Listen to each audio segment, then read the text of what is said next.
Do you want a stock American V8 car that goes over 200 miles per hour for less than 50K? Well, too bad, there aren't any. They ask you how you are, you just have to say that you're fine when you're not really fine, but you just can't get into it because they would never understand. But today, I'll tell you the 6 American cars that can hit 200 all for under 100K, and some of them aren't too far above that 50 grand mark. Let's get into it.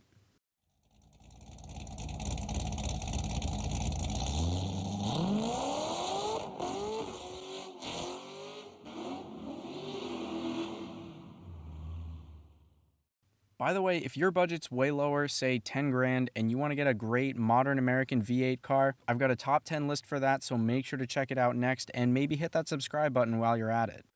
Just do it! Also, this list is in order from lowest to highest top speed, and there's a couple honorable mentions throughout. Without further ado, number 1 on this list is the 16 to 19 Cadillac CTS-Vs. These bad boys hit a top speed of 200 on the dot and are mostly priced between 55 and 65 grand on the market right now. They've got the same LT4 engine as the C7 Z06, but make 640 horsepower to push all 4,100 pounds. Next up, we've got the 08 to 2010 Viper SRT10s. A lot of people talk about how scary Vipers are to drive, but you're living on the edge when you want to go that fast, and this will keep going up to 202. This 8.4-liter V10 beast can be found on the market for 60 to 75K. They make 600 horsepower and only weigh about 3,500 pounds, but they're actually not the lightest car on the list. For the people with a 100K budget who want to hit 200 with an American V10, a Viper is your only option, but I guess you just have to be prepared to die. the next car is the Charger Hellcat with its 707 horsepower for about $55,000 on the market. They weigh a little below 4,600 pounds and are propelled by that 6.2-liter supercharged Hemi. At this point, some of you may ask, well, if you have the Charger Hellcat, shouldn't the Challenger Hellcat be on here too? No.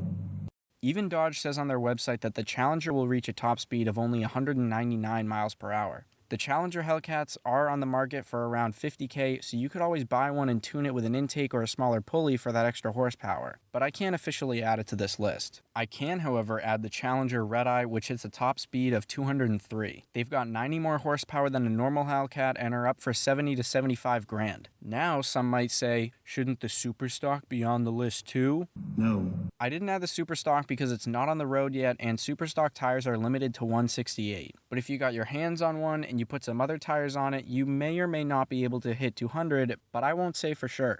Alright then, keep your secrets. The car with the second highest top speed out of these at 205 miles per hour is the 09 to 13 C6 ZR1s. These push out 638 supercharged bald eagles from the 6.2 V8. They're the lightest at 3,300 pounds and are thought by many to be the best looking Corvette. With those aggressive curves, awesome performance, and the badass engine looking through the hood, these will probably continue to appreciate with time. If you want to hit 200 in a stock, born in the USA, life, liberty, and pursuit of happiness freedom machine under $100,000, I say you can't find anything better than this. Hell yeah, brother! The last car on the list and the fastest stock American car you can buy today for under 100K is the 13 to 17 Dodge SRT Viper. Their top speed is 208, but they're also the most expensive car here, sitting on the market between 90 and 100,000. They weigh a little below 3,400 pounds and make 645 horsepower with that 8.4-liter V10 engine. The only other downside besides the higher price of these is that they're pretty scarce on the market, but they look unbelievable, sound unreal, and since there's no knowing when the Viper will come back, these probably won't get hit with any serious depreciation, so it could really be looked at as an investment. Other cars considered were the 2018 Dodge Demon and the 13 to 14 GT500s. The Demon is more powerful than the Redeye and Superstock, but I've only seen them up for over 100K. The GT500s weren't added because Ford claimed they could do 200, but I've seen articles and videos proving that they can't actually do it stock. But same as the Challenger Hellcat, if you bought one and threw a couple power mods onto it, It's entirely possible. there you have it. Those are the 6 stock American cars that'll bring you up to 200 miles per hour, all for less than $100,000. Let me know in the comments which of these cars you'd take if this was your budget. Also, don't forget to check out my top 10 American V8s under 10K video. As always, if you enjoyed this video, tap that like button and subscribe to Liberty Drives for American auto news, as well as my take on the good, the bad, and the funny parts of being a car enthusiast. I appreciate all of you. Thanks very much for watching. Have a great day.